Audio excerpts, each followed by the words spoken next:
S6 Pro に関しましては、分かっている点では SOC がアンバレラ H22、こちらの S6 で今撮影の方を行っている SOC と同じものを搭載しておりますね。あとはレンズなんですけれども、こちらの S6 よりも明るくなったということなんですね。ちょっと今日ですね、どんよりとした曇り空なんですけど、こういうような天候でも手ブレ補正の方はシャッタースピードが速いと、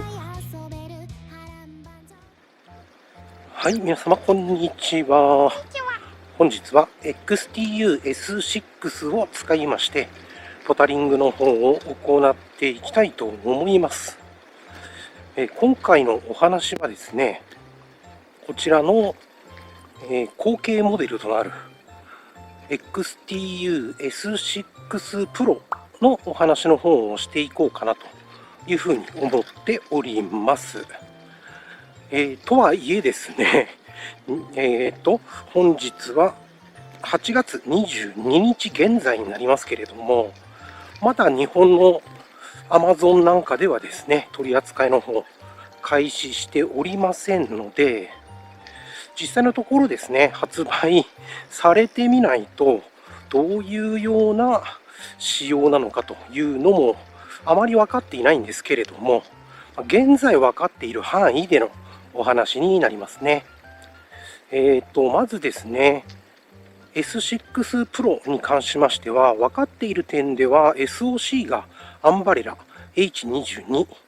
こちらの S6 で今撮影の方を行っている SOC と同じものを搭載しておりますね。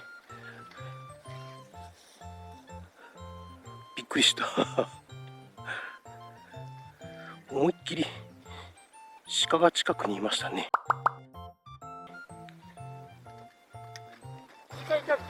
びっくりしましたあ、5匹も、今警察来るの。何しに何し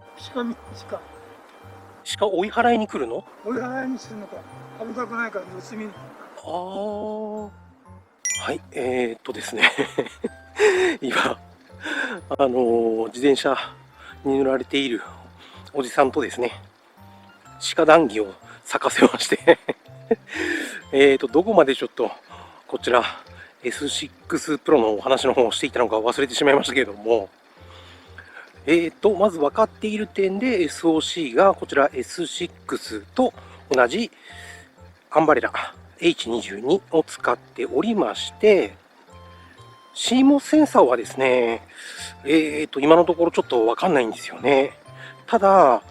夜間に強い CMOS センサーというような触れ込みをちらっと見かけましたので、多分ですけれども、今回ですね、発売されました XTU-X3 と同じ CMOS センサー使っているのではないかなと思うんですよね。そちらも夜間撮影の方では有利と、一般的な CMOS センサーに比べて夜間性能が高い CMOS センサーと言われておりましたソニー IMX586 というセンサーなんですけれども、もしかすると S6 Pro の方もですね、同じセンサーの方を搭載してくるかもしれないですね。これはちょっとまだ未確認情報なのではっきりとはわからないことなんですけれども、あとはレンズなんですけれども、こちらの S6 よりも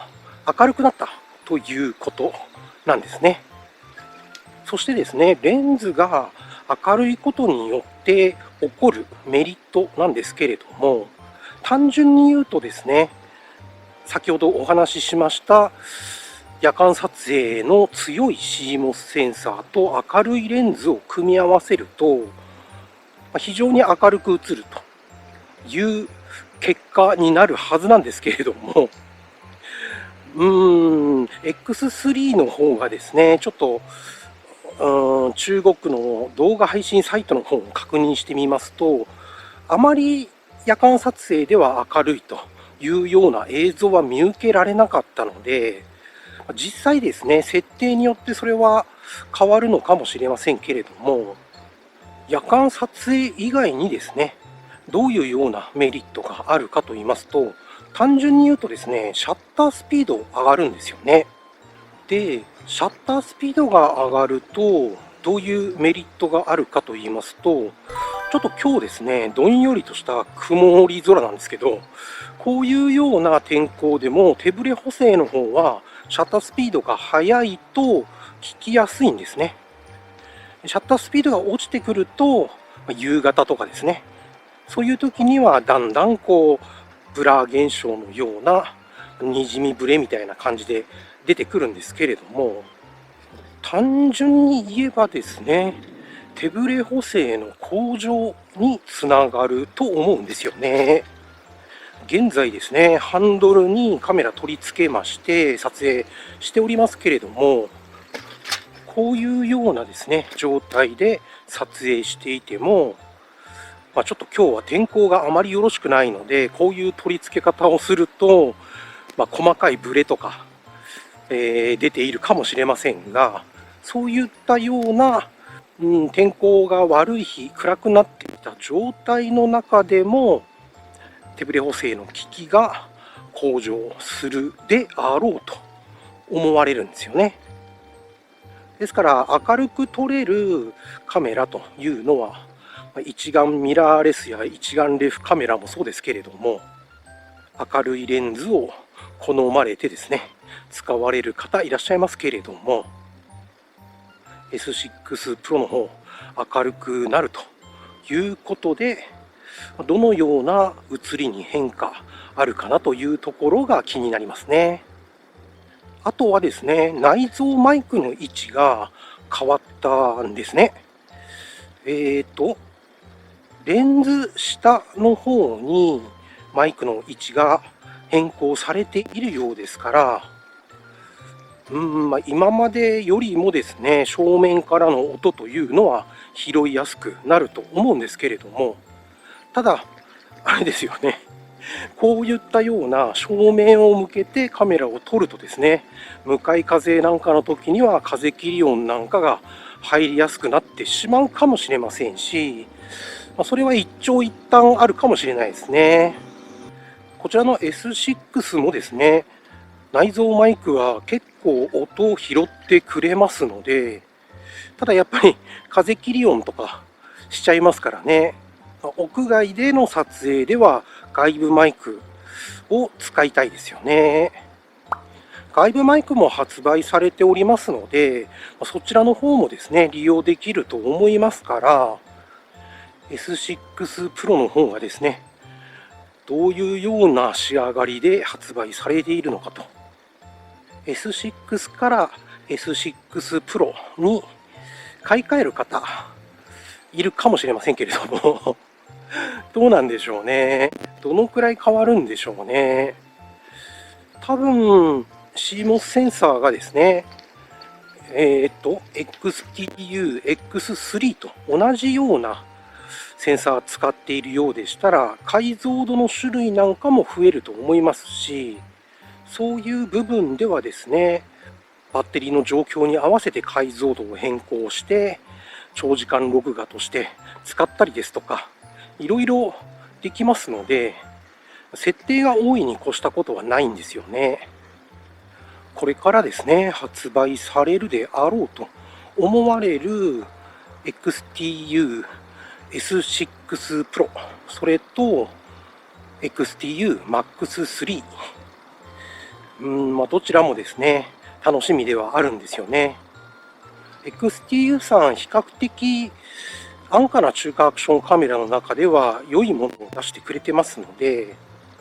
そういったところではちょっと期待が膨らむんですけれどもね。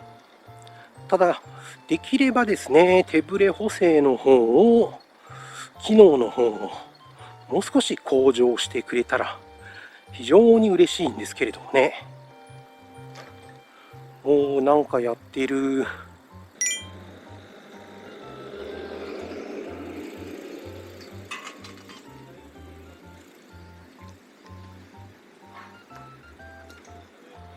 いやー、XTU さん、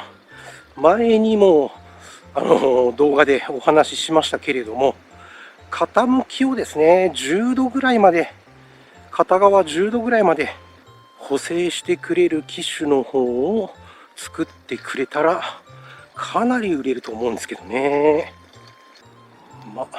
そんなわけでして XTU さんには期待している部分というのも少なくはないんですけれども、今後ですね、発売される機種の方を見守りたいなというふうに思いますね。何か良さげなものがあれば購入したいなというふうには思いますけれども。というわけで本日はこの辺で動画の方終了したいと思います。最後まで見ていただきましてありがとうございました。